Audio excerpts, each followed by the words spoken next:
অনেক সময় আমরা দেখি যে বিভিন্ন চাকরি পরীক্ষায় এরকমের অঙ্কগুলো আসে, যেমন লসাগু বের করতে বলে অথবা গসাগু বের করতে বলে। এই অঙ্কগুলো আমরা খুব সহজে করতে পারি। এজন্য আমরা লক্ষ্য করব যে কি বের করতে বলছে। এখানে লসাগু বের করতে বলছে, যেহেতু লসাগু বের করতে বলছে তাই উপরেরগুলোর লসাগু করতে হবে। 9, 3, 1 এর লসাগু বের করতে হবে। 3 দিয়ে ভাগ করতে পারি।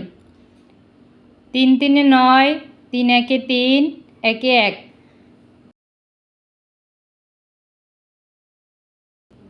যেহেতু আর যায় না তাহলে লসাগু হয় 3 3 9। এখন আমরা নিচেরগুলোর গসাগু বের করব।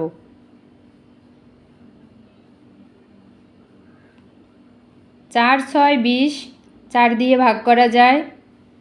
4 1 4, 4 4 16, 4 5 20। যেহেতু আর যায় না তাহলে আমার গসাগু হবে 4। যেহেতু আমাদের লসাগু বের করতে বলছে তাহলে উপরে লসাগু থাকবে আর গসাগু নিচে থাকবে। এভাবে আমরা লসাগু গসাগু যাই বের করতে বলে সেটা উপরে দিয়ে অঙ্কটা সঠিকভাবে করতে পারি। অপশনে সঠিক উত্তর হবে ঘ।